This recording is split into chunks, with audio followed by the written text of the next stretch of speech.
Please note that nothing in this podcast should ever be taken as personal financial advice. And if you are seeking financial advice, reach out as we work with professionals in the industry.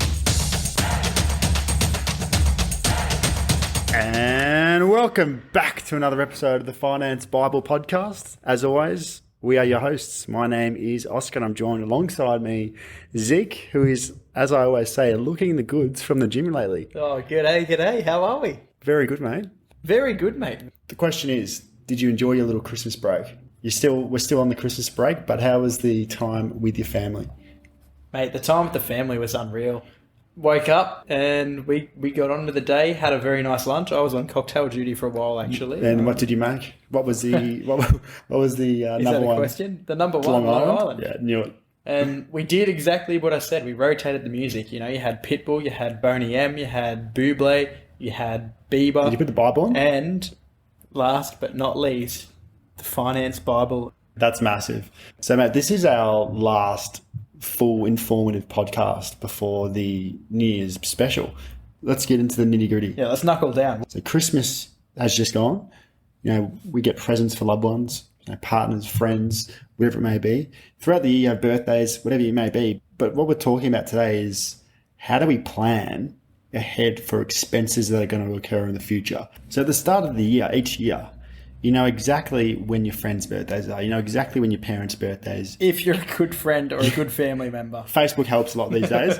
You know, girlfriend, boyfriend, whatever it may be. You know, you got Christmas. You know, you got... My family, actually, while we're on the topic, my family have a very good tactic that they use. They give everyone a calendar of us.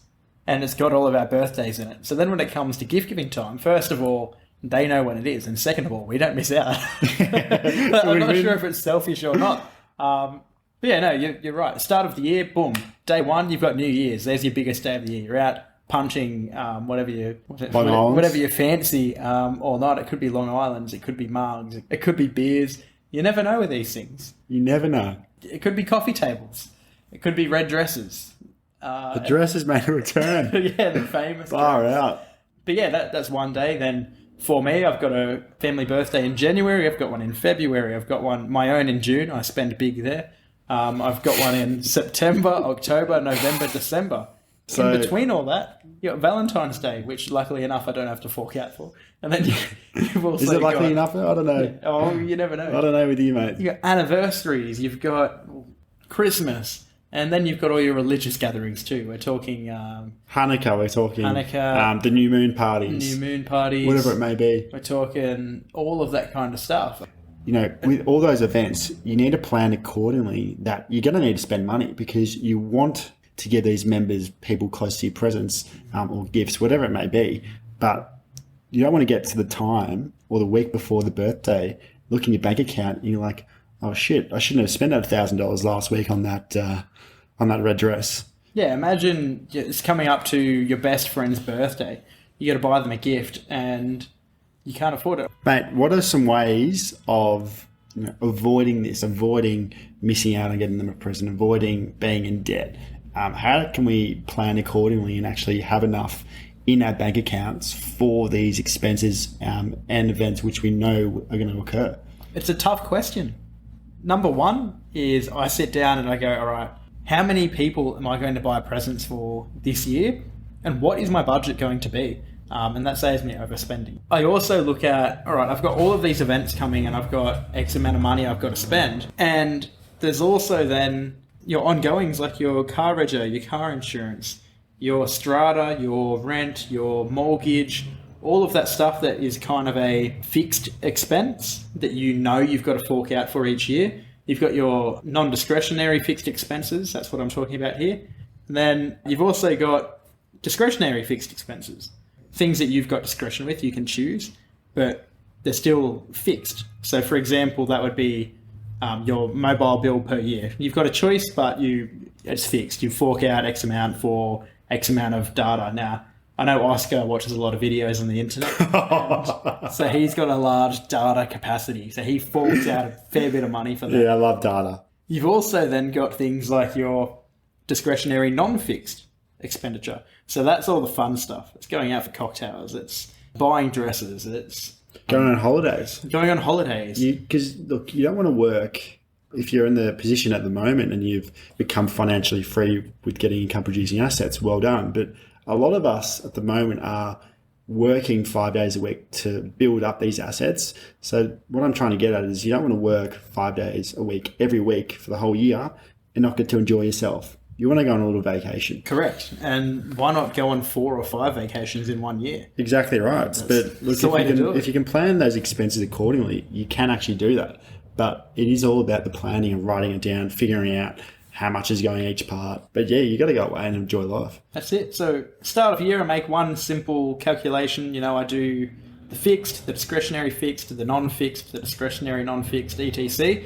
And then I go, okay, out of here, what is actually important, as in a fixed expense, and non-discretionary, or if it's going to be discretionary, it needs to be a large expense that I'm going to take into account for this calculation. For example, getting the Don a present for his birthday or Christmas. Oh, I mean, it's completely discretionary. Actually, I don't think it is. I kind of have to. I don't want to do it. It is discretionary, but it's fixed. Like, I am going to fork out a bit of money for it. So what a man. That is something that I would calculate into my formula. So I'm looking at things like my car insurance, as I said before, gift for Oscar, gift for mum, gift for dad, all of these different things that come up. And the big ones are your car insurance, your rego, your green slip, your car services, anything that's really over that $800 mark where you don't just happen to have the money sitting there ready to go per year, and holidays and stuff like that. At the start of the year, you want to kind of budget, okay, how can I put aside X amount of money per week to pay for this? If you need $5,200 through the year, guess what? You've got to put aside $100 per week to get that. And that's a very simple way of looking at it. Very simple. And that does come first step, and the most important step is to plan it out. You know, if you are listening to this, it is a week away from the new year. You know, get a piece of paper, get a notebook, get a diary. I do recommend actually getting a diary or a planner from your local service, from your local bookstore, whatever it may be, and use it for your finance diary for the year. So write down all your finance goals, write down all your expenses, just plan everything out. This will be your best friend at the end of next year when you do look at it and see how far you have actually come. There's a really popular one I'm seeing a lot of the kids doing now, where they actually have those like closet mirror things, and they get like a whiteboard marker, they write it on there. I'm seeing a lot of people do that now. Yeah, even I do that, mate. Even Don does. So I got the whiteboard marker Can out. confirm he does. You write a few goals on there, financial goals, personal goals, whatever it may be. Having it on something which you see every day written out or even printed out, stuck on your wall, subconsciously you're thinking about it all day, every day. So I do recommend that. Manifestation is a big thing. Are tipping onto me. Like, there's been a couple of times where I've gone into the Dons, and the Don's den, you could call it. Oh. And I've seen the goals, and there's this one that stands out. Just says, get ripped. And I'm like, mate, that's a good goal. And I see it, and I go, I'm going to get amongst it. That's it. And another good thing which we can talk about if you want to eliminate some of these expenses, such as anniversaries, etc., don't get a partner. Well, the trouble is, if you want to go down that path, and I'm not advising you to, and I'm not advising you not to, you do what you want. But I have noticed, examining people in relationships, they don't actually tend to spend as much money because they're not constantly going out and doing all of that kind of stuff. Yeah, it's quite funny how generally you think you do spend more because you're with someone, you're paying for them sometimes. Yeah, but you normally do 50-50. Exactly right. But look, back on the expenses and how we can plan for them, it's one thing to write it down on a piece of paper, but what you can also do is open up a new account on your online banking. Name this account, birthdays, vacation, Christmas, whatever it may be, or just a giving account, so you're giving back to your family, friends, whatever, whoever. Every paycheck, if you get paid weekly, fortnightly, monthly, put a portion or a percentage of your income into this account. Because at the end of the year, when Christmas time comes, when you keep adding it every single week, or however the frequency is, the amount will be quite a lot of money, I'd assume. And Christmas time, you won't have to worry about anything financial because you've already built up these funds, and it's kind of in a way just free money. You can think about it like it is free money because you're not touching any of your savings. You've gradually built it up. And guys, you want to review every month, every 2 months, bi-monthly, whatever you want to call it.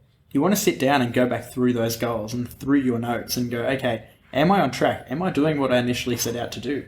And you really need to take it seriously, because at the end of the day, that's going to make a huge difference in your life. It's like New Year's resolution, do it.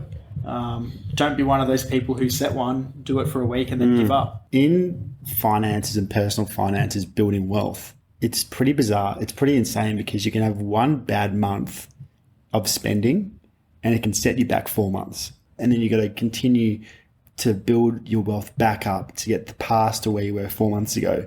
So it just backtracks you if you have goals. So be consistent. Keep tracking your spending, keep tracking your goals, write everything down, get a budget, make a direct debit into a new account, keep it separate, and you'll be happy, you'll be laughing. Guys, I think that pretty well wraps it up for the year, actually, our last big podcast for the year. Yeah, exactly right, mate. Just want to say to everyone listening, all our loyal listeners, what a year. What a year, and thank you for joining the ride for the first year of the podcast. Like us, I know you guys have probably aware that the next couple of years, 3, 4, 5, is going to be pretty exciting, pretty big. A few big announcements to come, but we will keep them locked in until the new year when we are ready to announce them. But as always, share this podcast around to anyone you think can benefit from it. Friends, foes, enemies, whoever it may be, share it around. Give us like our Instagram, follow our Instagram, give us a rating now on Spotify as well as Apple Podcasts. But if we can continue to get it around, it'll be unreal. Mate, the Spotify rating is a good one to add on there. A new feature on Spotify, you can do a simple rating very easily. Just click it, click 5-star, boom, you're done. That's it. Simple as that, literally. Yeah. Well, let's catch you all in the new year. Hope you all have a good one. Until then, though, Keep investing. keep budgeting and keep listening. Ciao, ciao.